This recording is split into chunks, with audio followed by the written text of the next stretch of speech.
अस्मद्गुरुभ्यो नमः। श्रीमते रामानुजाय नमः। श्री यादाद्रीशाय नमः। అఖిలాండకోటి బ్రహ్మాండ నాయకుడైన శ్రీ లక్ష్మీ నరసింహస్వామి వారి దివ్యమైన సన్నిధానంలో వార్షిక ఉత్సవమైనటువంటి ఈ జయంతి మహోత్సవం 3 రోజుల పాటు ఆధ్యాత్మికమైన దివ్య ఝరీ ప్రవాహంలాగా నిర్వహణ చేయబడుతుంది. ఈ ఉత్సవాలన్నీ కూడా గతంలోలాగా కాకుండా ఒక ప్రత్యేకమైనటువంటి వైదుష్యాన్ని సంతరింపజేసుకున్నాయి. మా కార్యనిర్వహణాధికారి అయినటువంటి శ్రీమాన్ వెంకట్రావు గారి యొక్క గొప్ప ఔదార్యంతో స్వామివారి వైభవాలన్నీ కూడా ద్విగుణీకృతంగా విస్తరింపజేస్తూ ప్రతి ఉత్సవాన్ని కూడా ఆగమశాస్త్ర ప్రకారం జరిపించమని ఆజ్ఞ ఇచ్చి ఉన్నారు. వారి యొక్క భక్తికి మంగళాశాస్త్రం చేస్తున్నాం. ప్రధానంగా ఈరోజు ప్రభాత పూజా కార్యక్రమాలన్నీ కూడా వైభవంగా జరిగినాయి. 1,00,000 కుంకుమార్చన కార్యక్రమం ప్రపంచ మహిళా సౌభాగ్యాన్ని కాంక్షిస్తూ ప్రపంచ శాంతిని కోరుతూ ఈ పూజా కార్యక్రమాలు జరిగాయి. విశ్వక్సేన పూజ, పుణ్యాహవాచనము, రక్షాబంధనము, మంత్రపుష్ప నీరాజనాలు ఇలా కార్యక్రమాలు జరిగాయి. సాయంకాలం మృత్సంగ్రహణ, అంకురారోపణ అనేటువంటి కార్యక్రమాలు జరిగిన తర్వాత స్వామివారిని వైకుంఠవాసిగా శ్రీమన్నారాయణుడిగా గరుడవాహనం పైన వేంచేపు చేసి అలంకరింపజేసి పురప్పాటు సేవ గావించడం జరిగింది. ఈ ఉత్సవాన్ని దర్శించడానికి రాష్ట్రాల నుండి రాష్ట్రేతరాల నుండి కూడా అసంఖ్యంగా భక్తులు వచ్చి మహదానంద పారవస్యంగా సేవించి ధరించారు. అంతేకాకుండా మా కార్యనిర్వహణాధికారి కలిగినటువంటి దేశభక్తి, మాకు దైవభక్తి, ఈ రెండింటి యొక్క సమన్వయకర్తగా ఈనాడు పాకిస్తాన్కు భారత్కు జరుగుతున్నటువంటి ధర్మ పోరాటంలో ధర్మం మన పక్కనే ఉంది కాబట్టి ఆ వీర జవాన్లకు ఆశీర్వాద బలంగా ఈ పూజా కార్యక్రమాలన్నీ కూడా చేయడం జరుగుతుంది. అంతేకాకుండా ఉగ్ర నారసింహ మరొక్కసారి స్తంభంలోకి రావాలయ్యా, ఈ అరాచక శక్తులను నాశనం చేయాలి, ధర్మస్య విజయోస్తు అధర్మస్య నాశోస్తు అనేటువంటి ప్రాణినాం సద్భావన వస్తు అనేటువంటి దానికి ప్రతీకగా మా కార్యనిర్వహణాధికారు, మా దేవస్థాన సిబ్బంది అంతా కూడా ప్రతిరోజు కూడా స్వామిని ప్రార్థిస్తూ ఈ ఉత్సవాలను నిర్వహింపజేయడం అనేటువంటిది ఒక ప్రత్యేక కార్యక్రమం. ఈ కార్యక్రమంలో రేపటి రోజున స్వామివారికి 1,00,000 పుష్పార్చన కార్యక్రమం జరుగుతుంది. అలంకార వైదుష్యాలు జరుగుతాయి. సాయంకాలం మళ్ళీ సేవలు జరుగుతుంటాయి. విశేషాలన్నీ కూడా ఇలా కొనసాగింపజేసుకుందాం. సేవిద్దాం, తరిద్దాం. స్వస్తి. డాక్టర్ నల్లందిగల్ లక్ష్మీనరసింహాచార్యులు, ప్రధాన అర్చకులు, యాదాద్రి.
स्वरूपस्य यादृशपदो क्षेत्रस्य भक्तजनहृदयस्य आध्यात्मिकराजनस्य फलो यादाद्रिक्षेत्रे श्रीलक्ष्मी नृसिंहस्वामिनः अखण्ड भारतावधि रक्षकबल व्यवस्थापरङ्गेन पटिष्ठदनुग्रह सिद्ध्यर्थं भारतदेश औन्नत्वादि सकल संपत् समृद्ध्यर्थं शत्रुदोषपीडपरिहारोऽस्तु यादाद्रिक्षेत्रे त्रयात्मिक एकगुणात्मक नृसिंहजयन्ती शुभसन्दर्भेन एतत् प्रथमदिवसे सायङ्काले सुदर्शनयावाचनन्तरे उत्सङ्ग्रहण आराधनाख्यं कर्म करिष्ये इति सिद्धिसङ्कल्पनामन्त्रिकसिद्ध्यर्थं पुण्याः पाठयित्वा पुण्याहलेन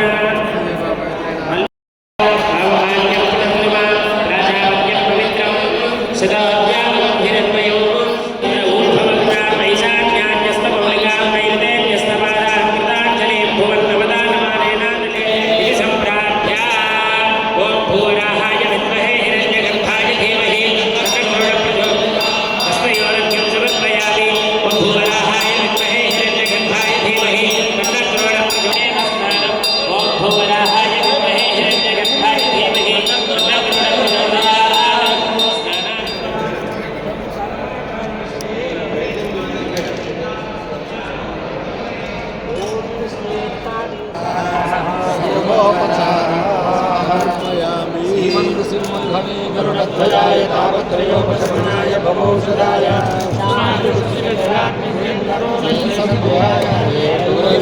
नमोस्तुते।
गुणसिन्धवे मंगलानां